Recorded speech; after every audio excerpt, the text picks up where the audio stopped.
Hello বন্ধুরা, শুভ সকাল। কেমন আছো তোমরা সবাই? আশা করছি অনেক অনেক ভালো আছো।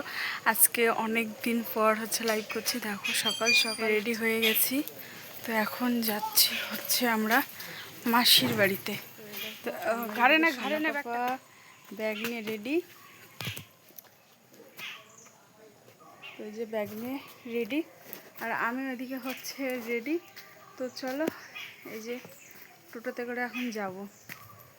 তো উঠে পড়ি টোটোতে। আয়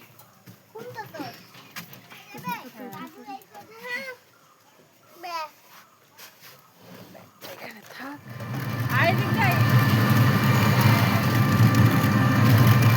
এদিকে ঘুম থেকে উঠে সকাল সকাল বেরিয়ে পড়েছি। দেখো মা আর সামনে আছে ছেলে, আর বাবা একটু দিয়ে আসতে যাচ্ছে বাস স্ট্যান্ডে।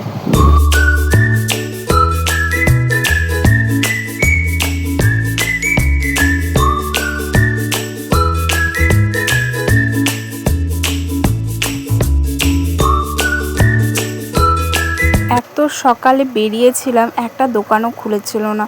ভেবেছিলাম হয়তো বাস স্ট্যান্ডে এসে কিছু খেয়ে নেবো, বাড়ি থেকে কিছু খেয়ে বেরোয়নি, প্রচুর খিদা পেয়ে গেছে।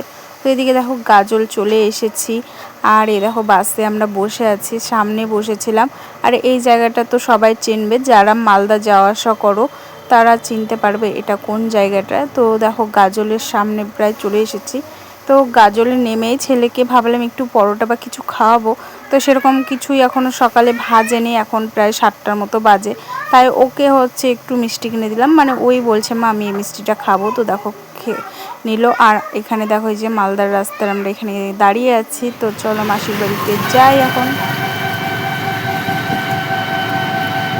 এদিকে দেখো চলে এসেছি, আর এদিকে রান্না বান্না। এত সকালে বেরিয়েছি কারণ আছে, কারণ মা এসে রান্না বান্না করবে, এই জন্য। মাসি যেহেতু একা, আর তারপরে দেখো আমাদের যেহেতু স্বাদ নেই, দিদিকে এসেই আগে স্বাদের জিনিসটা দিয়ে দিলাম।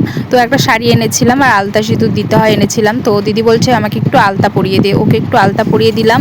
এদিকে যে মাসির বাড়ি চলে আসলাম। আজকে আমার ক্যামেরাটা কেন জানি না কীরকম যেন হচ্ছে। তো এসেছি, আর মাসির বাড়ি একদম রাস্তার ধারে, বেশ ভালো লাগে। অনেকবার এসেছি, শেয়ার করেছি। তো এই যে রাস্তা, ওটা মেন রাস্তা।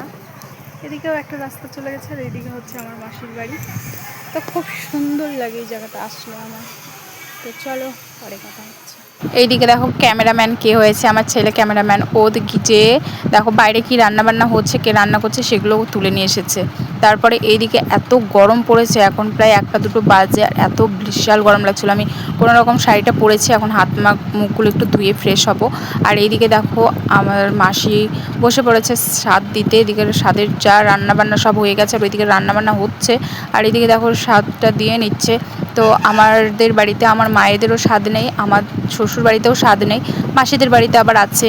তো দেখো এসেছে, আর আমরা সেটাই দেখতে এসেছি। আর সেই জন্যই এসেছি, স্বাদের অনুষ্ঠানে নিমন্ত্রণ ছিল। তার ওই দিদির শ্বশুর বাড়িতেও থেকেও করেছিল, ওই দিন আমি যেতে পারিনি, মা গিয়েছিল। আজকে মাসির বাড়িতে এসেছি। তো অনেক দিন পর আসলাম, ছেলের স্কুলও ছুটি আছে কারণ পরীক্ষা শেষ হয়ে গেছে। আর এটা দিদির শাশুড়ি হয়। আর দেখো দিদিকে দেখে মনেই হয় না দিদি আমার থেকে বড়। তো যাই হোক, এখানে দেখো সবাই মিলে আশীর্বাদ করে নিচ্ছে। আর যেহেতু টিনের ঘর, তার জন্য প্রচুর গরম। আর হয়তো তোমরা আওয়াজ শুনতে পাচ্ছ, কারণ আমরা এখনো মাসির বাড়িতেই আছি। তো সেই জন্য আওয়াজ হচ্ছে, রাস্তা আছে সামনেই। আর এইদিকে দেখো আশীর্বাদ দিয়ে নিচ্ছে। কোনো রকম ওই দিদিকেও সাজিয়েছি।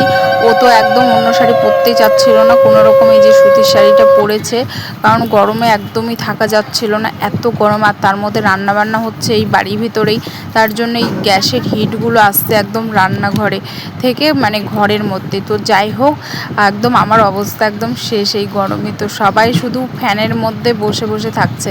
তো তারপরে এদিকে দেখো শাশুড়ি মা যে সমস্ত ইয়েটি করে নিল, স্বাদের যা নিয়ম থাকে সবাই মিলে মিলে আশীর্বাদ করে নিচ্ছে। আর এদিকে সবাই বসে আছে। আর ওর বরকেও অবশ্যই তোমাদের সঙ্গে শেয়ার করতে চেয়েছিলাম, পারিনি, কারণ ও এত লজ্জা পাচ্ছিল, তো আর শেয়ার করা হয়নি। তো তারপরে দেখো এখানে সবাই মিলে বরণ করে নিচ্ছিলো, আর খুব আনন্দ হচ্ছিলো, মজা করছিল। আর আমার দিদি কিন্তু কানেও শুনতে পায় না, কথা বলতে পারে না, এই জন্য ইশারায় সব কিছু কথা বলছিল সবাই। তো দেখো কি সুন্দর, কি মিষ্টি লাগছিল না দেখতে, বলো। তো তারপরে দেখো যে সেই টাইমটা চলে আসলো, এখন কি উঠাবে এই করতে করতে দেখো কি উঠিয়েছে, দেখো শিলনোড়া উঠিয়েছে। তো সবার দেখো হাসিটা, ও কি করেছে, ও বলছে আমি তো শ্বশুরবাড়িতে প্রদীপ উঠিয়েছি, এখানে শিল নোড়া উঠিয়েছি। ও একটু বুঝতে পারে না, কারণ কথা বলতে পারে না এই জন্য। তো দেখো সবার মুখের দিকে তাকাচ্ছে, বলছে কি হয়েছে, ও বুঝতে পারছে না কিছু। তো যাই হোক, সবাই সবাই আশীর্বাদ করো, যে আসছে সে যেন সুস্থভাবে আসে, মেয়ে ছেলের কোনো কথা নেই, যে আসবে সেটাতেই আমরা অনেক খুশি। আর এইদিকে দেখো আমার অবস্থা দেখতে পাচ্ছ, আমি একটু শাড়ি পরে আবার শাড়িটা খুলে দিয়েছি, কারণ থাকতে পারিনি গরমে। ভেবেছিলাম একটু ছবি ভিডিও করব, তো আর পারিনি। আর এদিকে আমার ছেলের খুব খিদা পেয়ে গেছিলো, সকাল থেকে বললাম না খাইনি, তো এখন খেতে বসেছে। আর ওইদিকে দিদিও খেয়ে নিল। তারপরে না দিনের বেলা আমি আর ভিডিও করতে পারিনি, কারণ অনেক লোকজন এসেছিলো, তাদের এই ধোয়া ধোয়া করতে করতে আর ভিডিও করা হয়নি। ফোনেও চার্জ ছিল না। তারপরে দেখো রাত্রে আমরা সবাই মিলে খেতে বসে পড়েছিলাম। আর রাত্রেও অনেকে আসছিলো খেতে, ওই যে ওই পাশে বসেছে অনেকে। আর আমরা এখানে যেমন দিদি, আমরা সবাই মিলে এখানে এখন বসে বসে রাত্রে খাওয়া দাওয়া কমপ্লিট করছি। তো ওই যে খাওয়া দাওয়া করে নিলাম। আর তো ওই যে রাত্রেও গরম লাগছে প্রচুর। আর এখানে আমার ছেলে আর আমি দেখো, তো এখন আমরা শুয়ে পড়বো, কারণ সারাদিন একটুকুও আজকে শুইনি, একদম ভালো লাগছে না। আর সব বন্ধুদেরকে অনেক মিস করছি, কারণ লাইভে আসতে পারিনি। তো অবশ্যই লাইভে আসবো পরের দিন রাত 9:30টার দিকে সবাই চলে আসবে। আর আজকের ভিডিওটা আমি এইটুকুই শেষ করছি। তো দেখা হচ্ছে নেক্সট ব্লগে। সবাই ততক্ষণ ভালো থাকবে, সুস্থ থাকবে। তো চলো ঘুমিয়ে পড়ি। Good night.